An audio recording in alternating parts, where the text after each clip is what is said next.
then breathe easily and gently into the sphere on the exhale. So, inhale, pulling the Mars spheres enveloped in silvery pastel rainbow frequency from above and below into the heart center to form one large sphere about 12 inches in diameter. Exhale gently.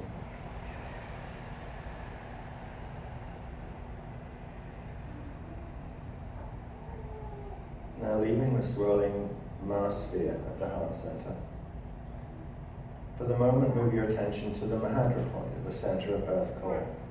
And take a few moments to create a sense, a visual image, or simply set intention that there is a gold and silver object shaped like a large chalice-like cup surrounded by 24 tall crystals. This is important. I'll leave you a little while for you to establish the sense, set intention, or see the gold and silver object shaped like a large chalice cup surrounded by 24 crystals at the Mahadra point at the center of Earth Core.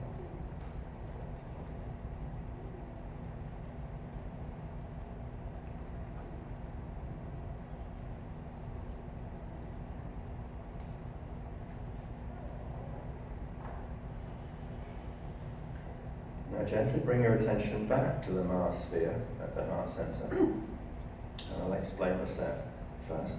On the next breath, you will set the spin of first the inner male ring, followed by the outer female ring of the Mahadra Adhrana sphere, followed by a final charging breath, boosting the spin speed of both rings. So we'll begin by breathing in, inhaling heliotalic frequency from above and below simultaneously. Mane from above, Ire from below. Long, slow and deep breaths. Holding the in-breath to build charge. And then on the exhale frequency, you will forcefully breathe first into the inner male ring of the Mahadra Adhrana, pushing the inner ring in a clockwise direction, and then you will breathe easy. So let's take the first breath. Inhale, heliotalic frequency from above and below simultaneously. Hold the breath at the heart center. Build charge, build charge, build charge, and then exhale forcefully, pushing the inner male ring clockwise.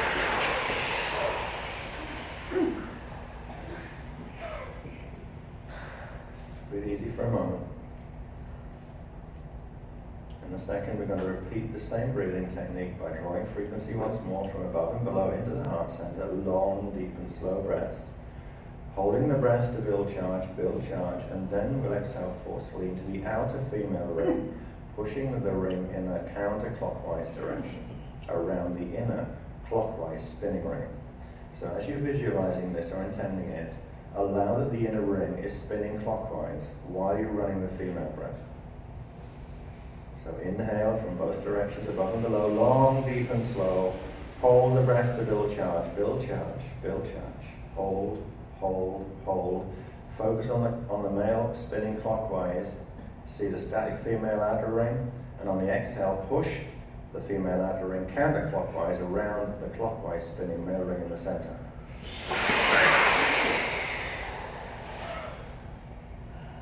Just breathe easy for a moment or two.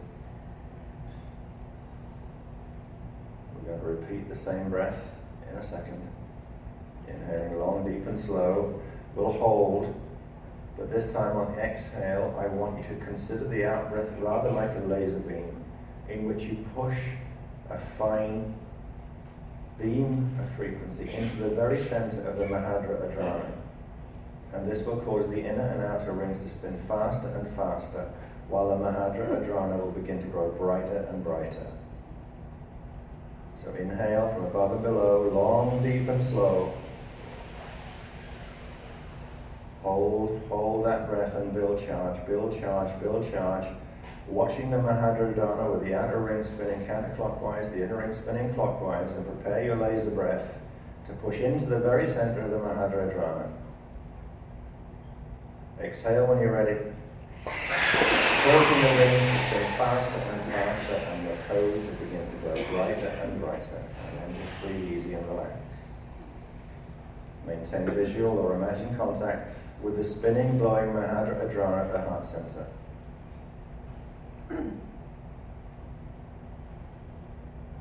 See or feel them spinning faster and faster, glowing ever brightly.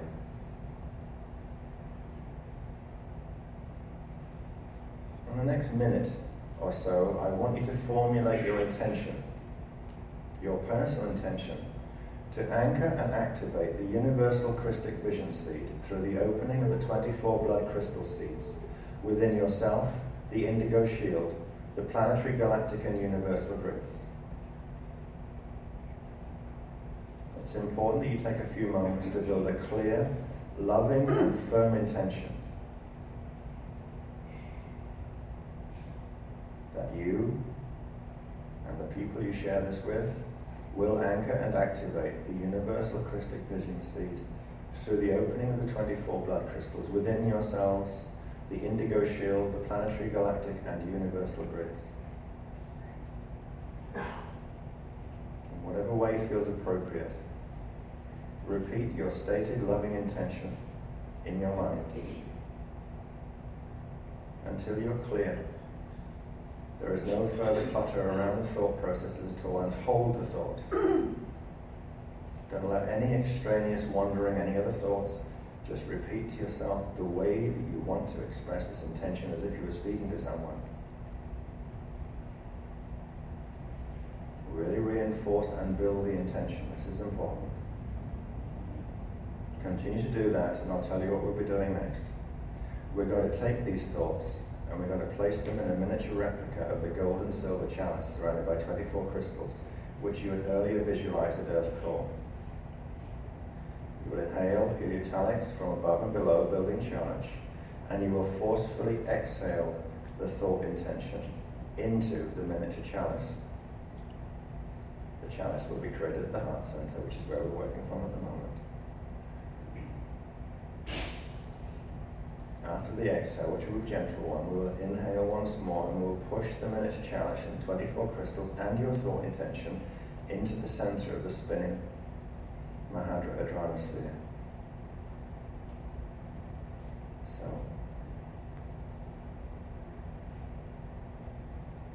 with your intention, your thought intention clearly in mind, imagine now that you create in your mind's eye, which is working from the heart center, thinking from the heart center, create for yourself a miniature replica of the image of the gold and silver chalice and the 24 crystals surrounding it, which you placed at Earth's core earlier. Place your thoughts inside of this chalice surrounded by the crystals. And now quickly inhale deeply and inhale heliotalics deeply from above and below, building charge, building charge, building charge. And then on the exhale, breathe into the thought intention that you place within the miniature chalice, charging the thought intention and the chalice.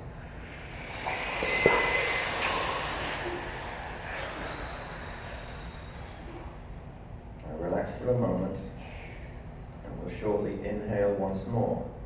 And on the exhale, we'll push the miniature chalice, the 24 crystals containing your thought intention, into the very center of the spinning Mahadra Adrana sphere. So inhale long and deep from both directions.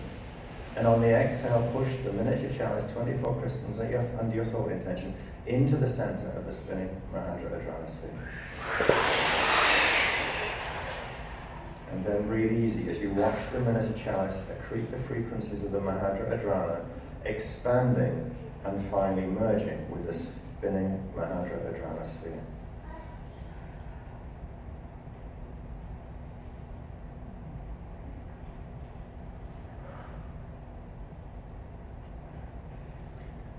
Now inhale slowly and deeply directly into the center of the Mahadra Adrana sphere.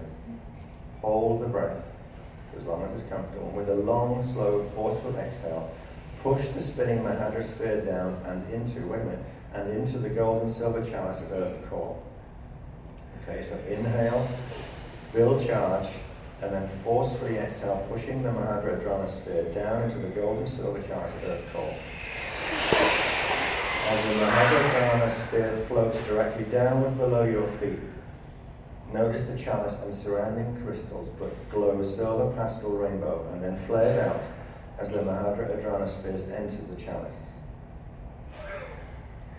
Just breathe easily.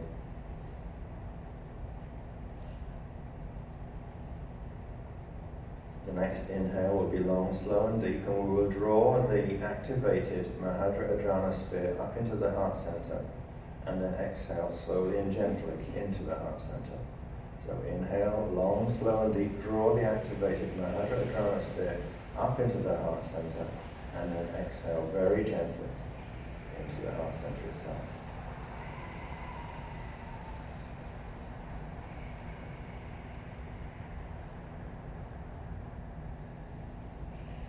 I'll describe the next step before we do it. The next breaths will be used to create and move 2 replicas of the spinning Mahadradhana sphere into the Moda Adure centers above and below the Moda Adure heart center. That's one at the pineal and one at the Iumbi. So inhale heliotalics from above and below, long, slow and deep, into the spinning Mahadradhana at the heart center. Build charge, and when it's time to forcefully exhale, push 2 replica spinning Mahadradhana spheres upward and downward, upward into the Rajna at the pineal, and the other downward into the Iumbi.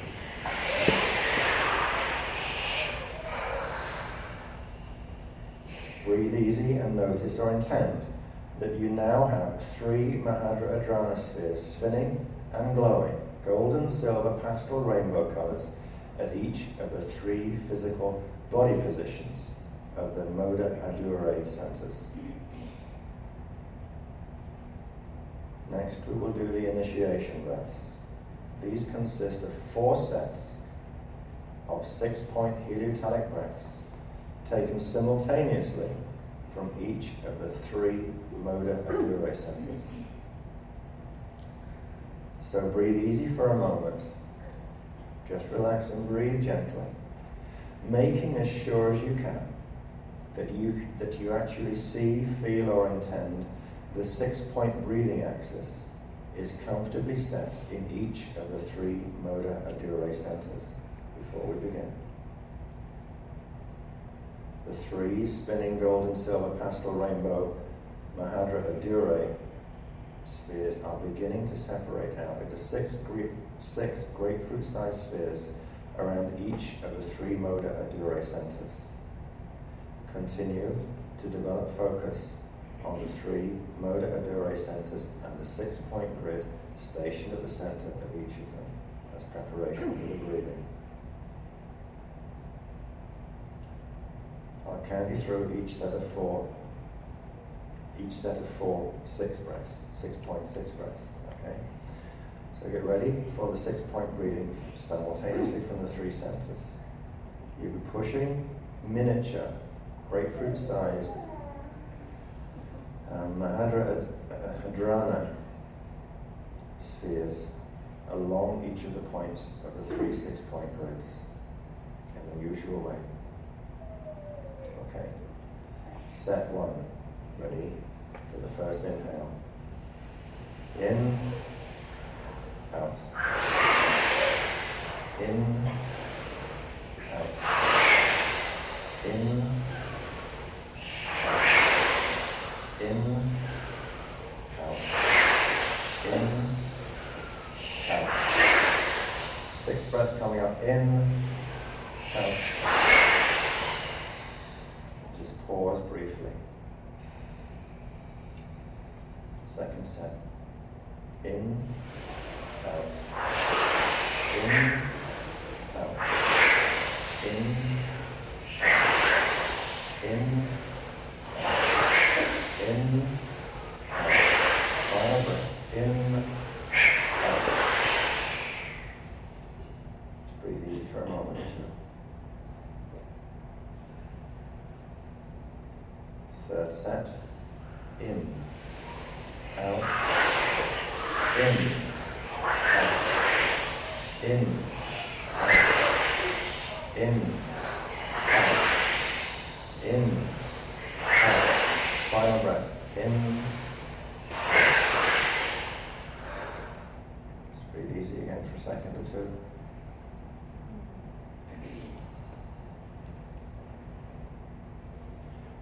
On the breath of the final breath of the fourth and final set, draw all of the grapefruit-sized Mahadra Adhrana spheres back into each of the Moda Adure centers, and remember to have them come back in as spinning spheres. So when they resume in each of the Moda Adure centers, if you can see them or feel them, they will be spinning, and it's important that they continue to be spinning. All right?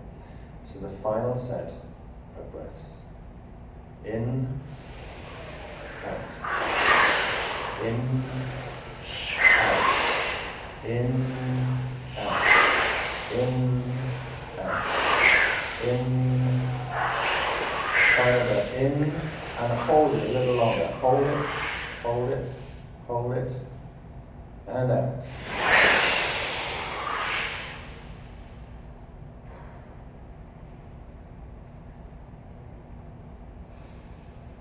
Mindful of the returned Mahadra Adhrana spheres spinning at the center of each of the three Moda Adure centers.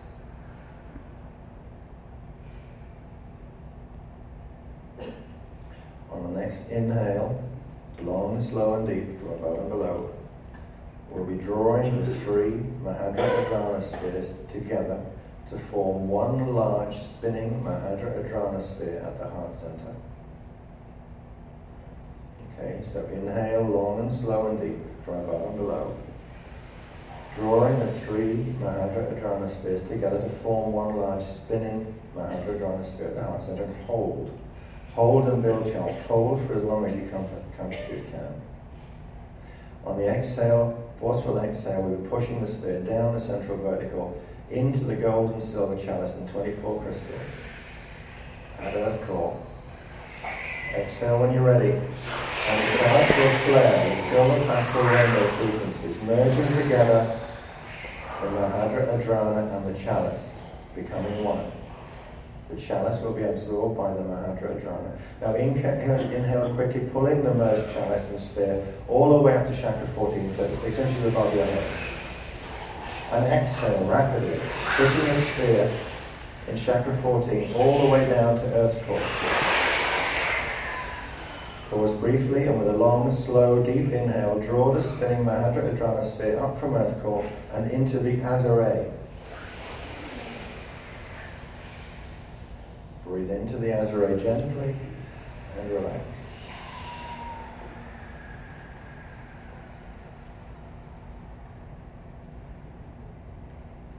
From the Azare, we will use one final set of four, one group of four, 6-point breaths. These you can do in your own time. Each set of 4 breaths progressively transmits the intention to activate the universal Christic vision seed throughout the densities by expanding the signature of the activated gold and silver pastel rainbow spinning Mahadra Adhrana in the form of crystal spirals radiating out on each axis and on every density level of each breath. So I'll repeat that so that you can begin the breathing in your own time, and this is an important final stage. So from the Azare, there will be a group of 4 6-point breaths. Each set of breaths progressively transmits more and more of the intention to activate the universal Christic vision seed. You can bring your original intention thought back into this if you wish. And this radiates throughout the densities, expanding the signature of the activated gold and silver pastel rainbow spinning Mahadra Adhrana in the form of crystal spirals, and these will radiate out through the densities on your breath, on each and every axis, on every density level of each breath. So, in your own time, 4 sets of 6-point breaths.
easily now. And we'll next prepare to repeat the Ad Andrea Blood Crystal Stargate Seeds activation key 24 times, once for each crystal seed. We'll first do a little practice. We have it here on the screen.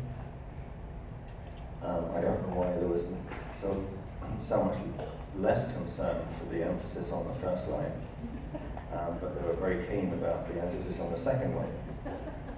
So the upward arrow means that your voice goes up, and the downward one means the opposite, it means go lower. Alright. I'll do my best within my English pronunciation to talk you through the way this sounds, and we'll start repeating it when we feel comfortable. We'll go into the actual formal activation key, 24 rounds, all right?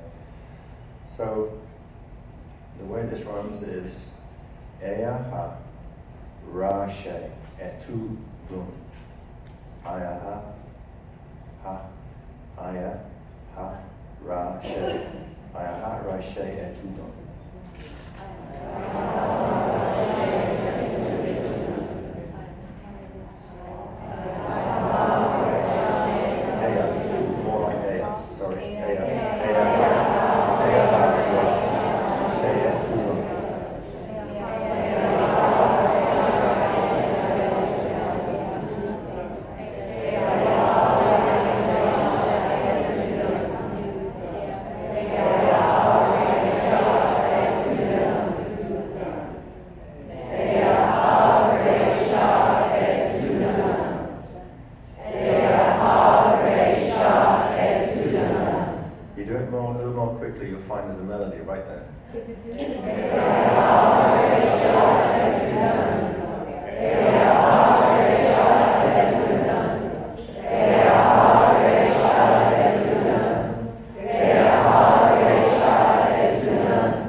By yourself.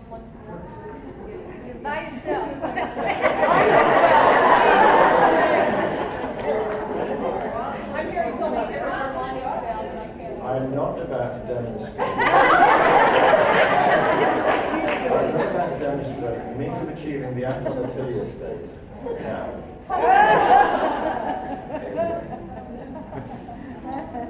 I would like someone who can really get hold of a melody to lead us to this, because it's important. Come.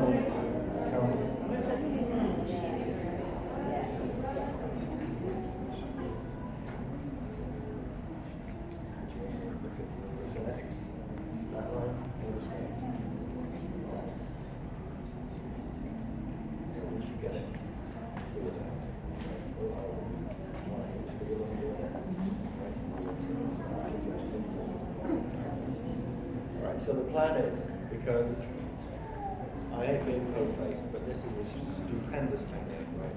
This is Mike, go.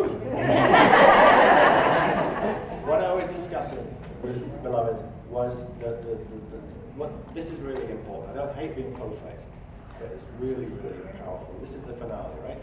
So what's going to happen is Sabina's going to get you going with it, right?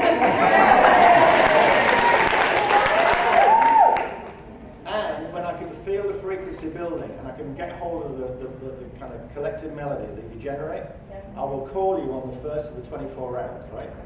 So she's going to run you into it, right? I'll let you know you're in on the first of the 24 sequence. So I count through it. I'll tell you when you're done. Right? And I'll try to sing at the same time. Right, go for it. Azure au ekumtan.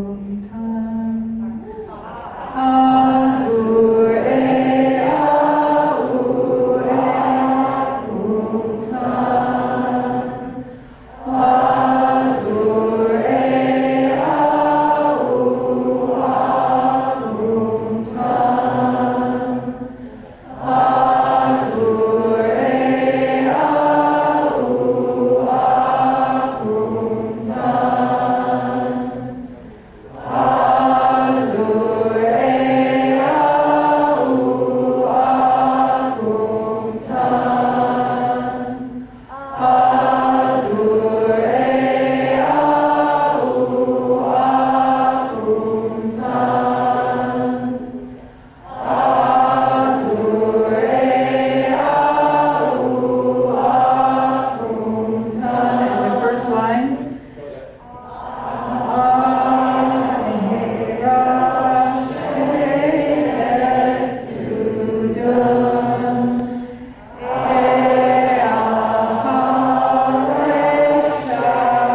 So, the best thing to do now is to work on both lines and just let Sabina build it up. Okay?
Sudan.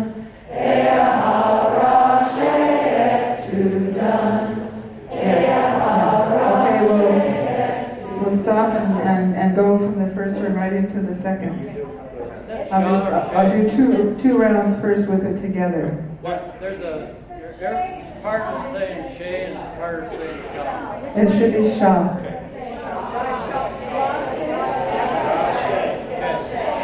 All right. You pronounce that word, usually you pronounce that word Shay. Small a is supposed to be ah. He And said he then made small a mistake. Shah instead of like a large A or something. Shay.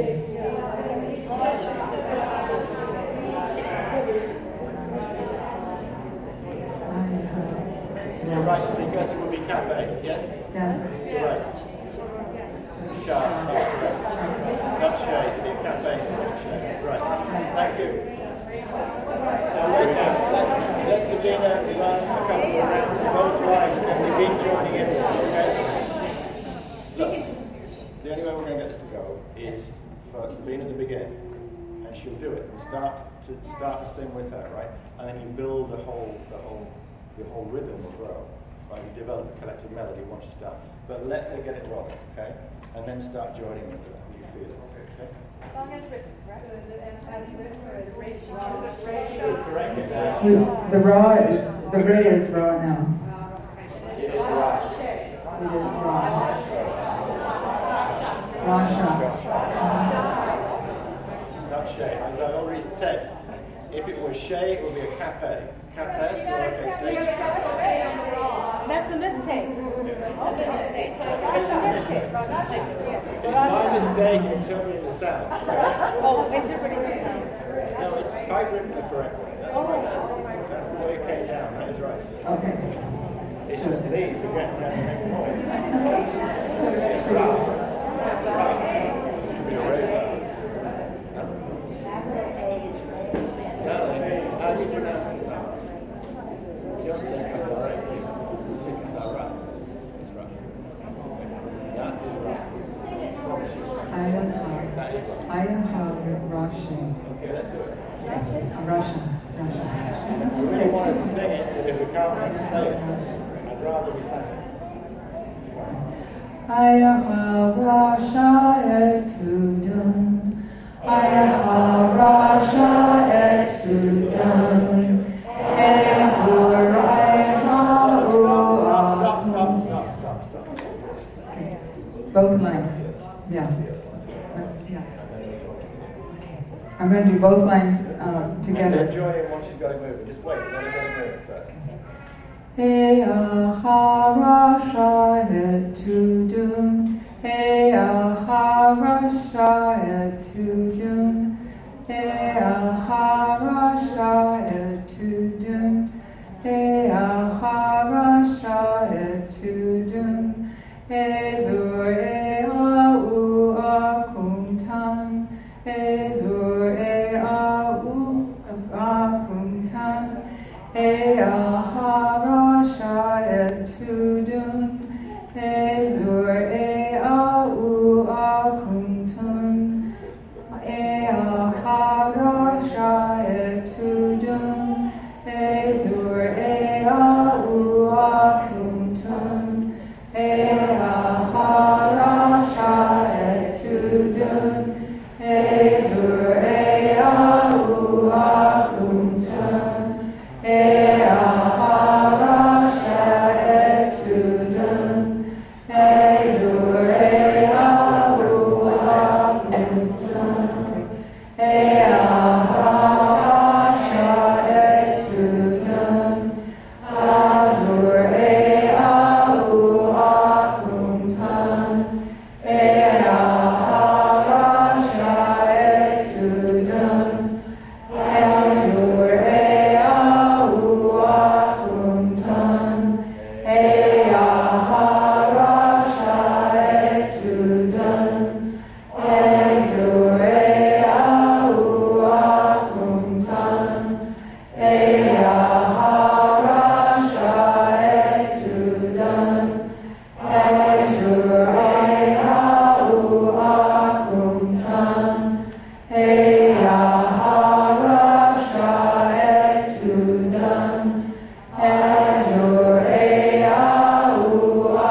Azureya Uakutan, Eya Harasha Etudan, Azureya Uakutan, Eya Harasha Etudan, Azureya Uakutan, Eya Harasha Etudan, Azureya Uakutan, Eya Harasha Etudan, Azureya Uakutan, Eya Harasha Etudan, Azureya Uakutan, Eya Harasha Etudan, Azureya Uakutan.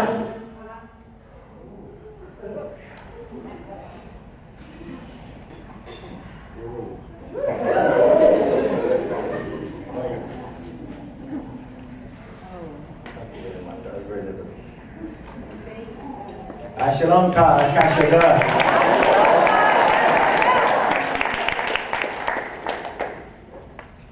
And 3 times this feeling.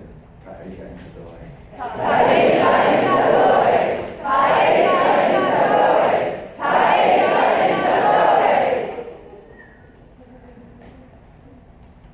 Om Shai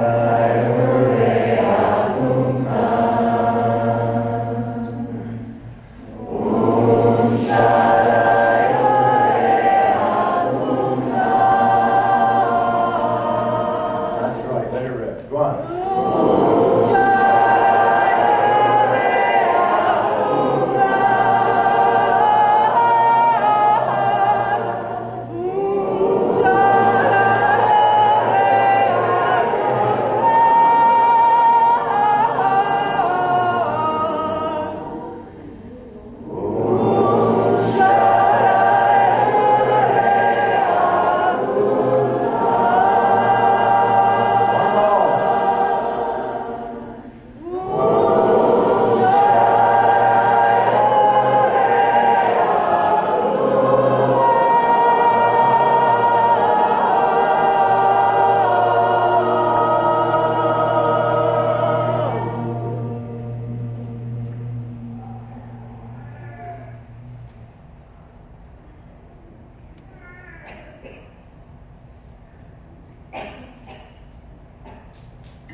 So the circumstances are sometimes a little difficult. I was thoroughly well done.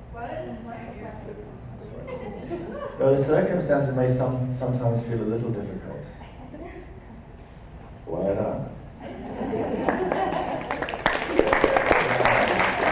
On time.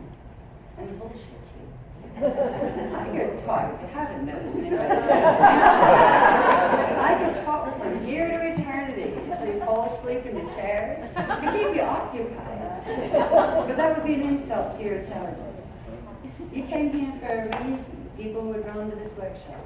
There was certain information that it was known in the higher fields. It was going to be dispensed here. I wish I had known what it was going to entail. We scheduled it for a week-long workshop. But I won't insult your intelligence by just keeping you occupied. If we have to say, excuse me, we're in translation.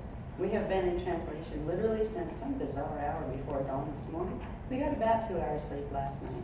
Now woke up and started and figured, oh, okay, you know, by the time we're supposed to start workshop, we'll have it all sequenced. And then they hit me with the cosmic clock stuff.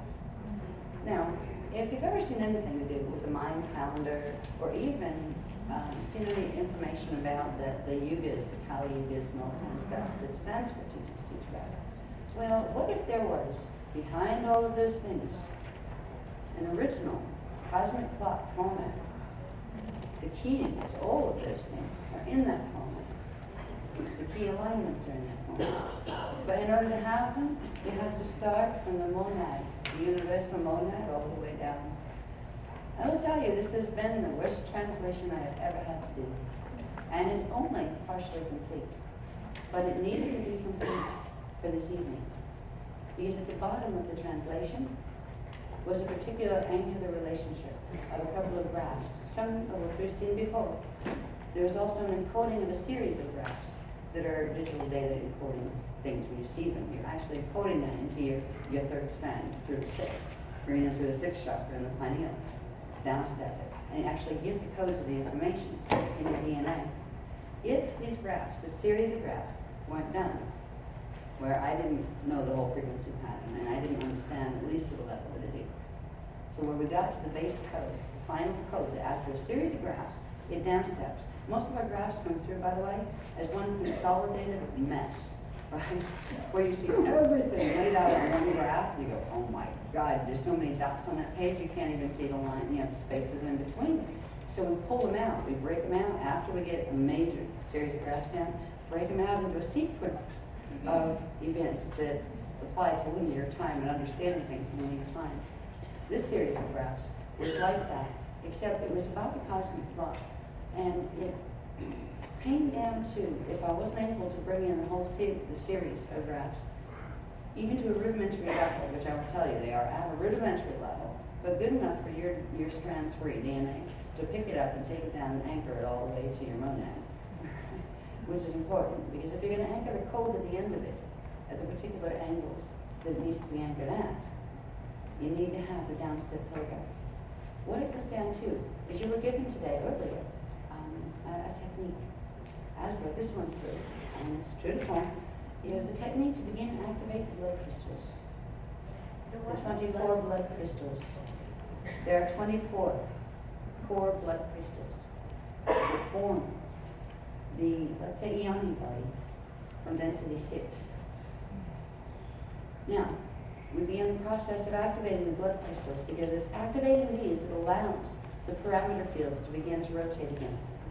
If the parameter fields don't begin to rotate again, under the circumstances we're in on the planet, we're going to start getting hit with electromagnetic frequency pulses from all over the place, from the two groups that are going to fight here about who's going to control the 55 Merkaba that we're not even involved in.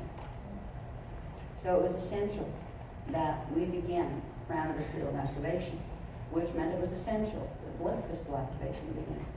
But there was a little thing about blood crystal activation that we didn't know until we started getting this information down. There was no time to take down written text on this. It's like, bang, direct cognition, here's the picture.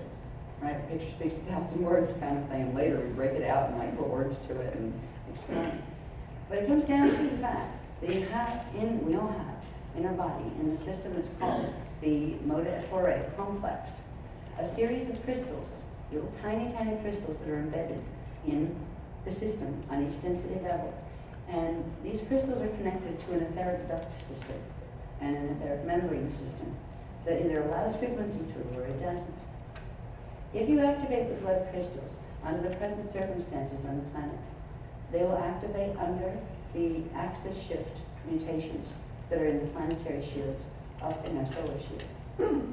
Which means you started activating blood crystals, which is a good thing, right? Because if you're going to activate your parameter field to be able to create a protection field around you, you have to activate them. However, if we left you there with activating the blood crystals and let them go on their own, they would have gone out of time. This is why we haven't been given this before, to activate them earlier. We have enough frequency now to override that. But the blood crystals need to have their program reset, their cosmic clock reset. And this is where the series of graphs come in. There's a series of understanding a bit about how cosmic clock works that actually encodes information into the DNA, into the template.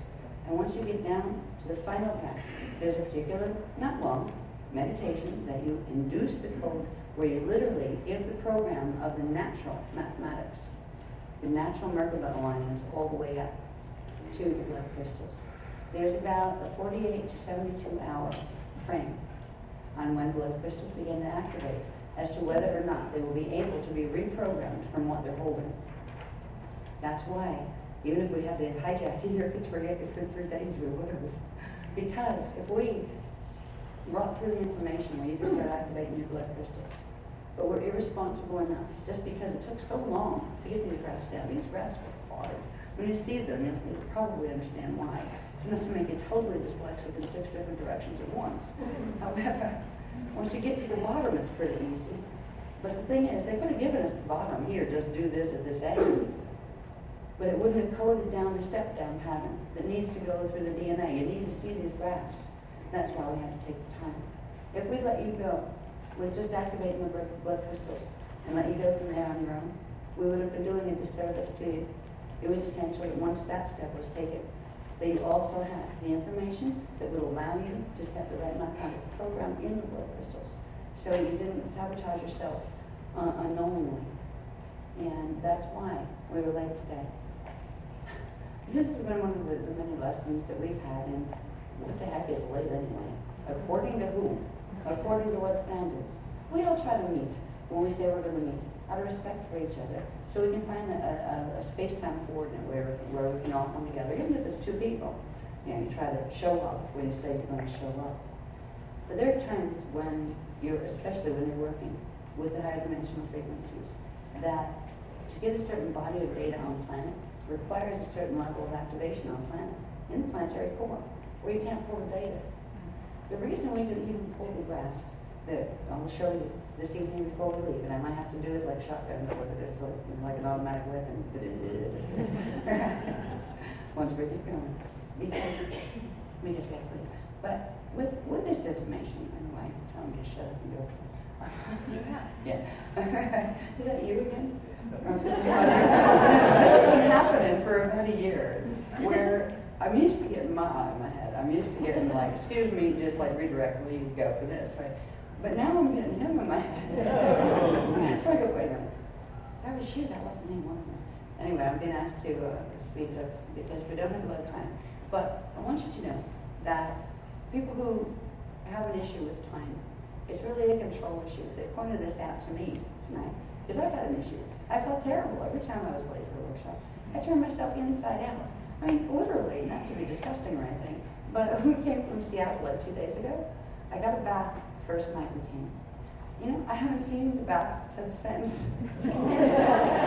Because I've been either with you or glued to a stack of paperwork that's strewn like a spiral all over the front room of the space we had to work in. Late is a relative term. We're not late, actually, we're right on time. I'm sorry if on the Freudian apple that we had to wait until the frequencies were available. But I hope you can realize that the sense of responsibility that, hey, if we're going to be like 6 or 10 hours late for a workshop, there's going to be a damn good reason. The darn good reason was that if you continue with the activations that you began and didn't have the rest of the coding to anchor them properly in the right sequence, it would have allowed those frequencies, that potential opening in your own cells that would allow you to go higher, to actually be hijacked by the spirals of frequency on the metatronic side that are going down. And if we cared all about you, we wouldn't have happened. So that's rather late, according to Earth time. But I think we're actually early according to Guardian time.